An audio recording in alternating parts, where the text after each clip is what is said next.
지혜는 기초학문으로부터 시작된다. 투자는 지식과 지혜가 합쳐져야 성공한다. 지혜가 없는 지식은 오만해지고 지식이 없는 지혜는 허공만 안게 된다. 지식은 어떤 대상이나 상황에 대한 명확한 인식이나 이해를 말하고, 지혜는 어떤 현상이나 사물에 대한 이치를 깨닫는 일이다. 어떤 분야든 대가가 된 사람들은 모두 지혜와 지식 수준이 남다르다. 그가 음악가든 운동선수든 예술가든 그들의 생각을 들어보면 모두 어떤 경지에 이른 자신만의 철학이 있다. 흥미로운 것은 어느 분야를 통해서도 최고 수준에 다다르면 비슷한 철학적 관점을 지니게 된다는 것이다. 아무리 큰 산이라도 오를 때는 사방에서 다가갈 수 있지만 봉우리에 다다르면 거의 비슷한 곳에 모이기 마련이다. 그래서 성공한 대가들은 대부분 비슷한 철학자가 되어 있는 것을 볼 수 있다. 투자 대가들의 주주서신이나 그들의 책을 읽어보면 한 권의 철학서를 보는 것 같다. 주가 변동성이나 국채 이자율 추이에 대해 설명하지만 실상은 인간의 욕망과 자질을 이해시키기 위해 숫자로 설명할 뿐이다. 젊은 청년이 세상의 가장 고결한 진리를 얻기 위해 사물의 이치를 배우고자 한다면 가장 먼저 해야 할 일은 역시 공부다.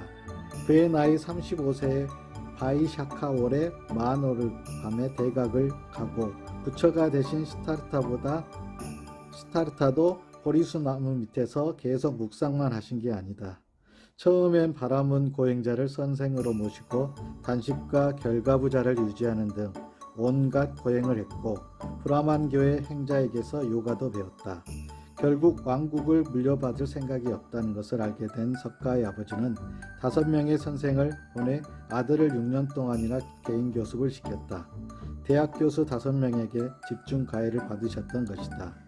예수님의 산상수훈 설교는 예수님의 가르침 중 으뜸으로 알려져 있다. 1947년 이스라엘과 요르단 사이의 사해 근처의 쿰란 동굴에서 유대교의 한 종파인 에세네파의 고문서가 발견됐다. 유대 지파 중에서 에세네파는 금욕주의, 의로움, 경건함을 중시하는 지파였다. 당시 집권 세력이었던 사두개파와 바리새파의 박해를 피해 이런 기록들을 동굴에 숨겨놓았던 것이다. 오래된 이 문서에는 예수님의 산상수훈의 설교가 담겨있다.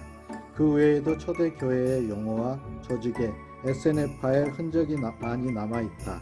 이 기록물들이 예수님이 태어나시기 150년 전에 만들어진 것으로 보아 예수님이 에세네파의 교육을 받았다는 것을 짐작할 수 있다. 예수님은 혼자 목공일을 하면서 독학을 하신 것이 아니었다. 신의 경지로 간 분들도 공부를 하는데 우리는 말할 것도 없다. 학문은 우리가 지혜를 얻는데 필요한 그릇과 같다. 지혜라는 성수를 담아 오려면 그릇을 가지고 가야 한다.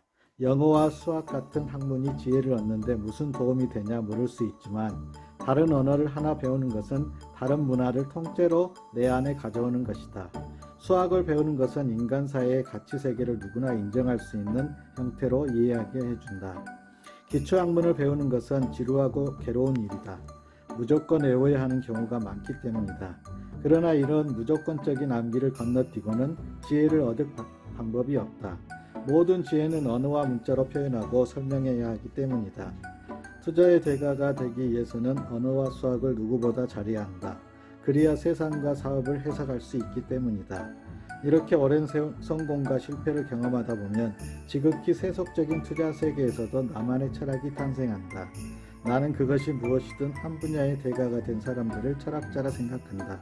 위대한 철학자는 생각의 각성에서만 출현하는 것이 아니라 지독하고 지루한 공부와 몸의 움직임 끝에서 탄생한다고 믿는다.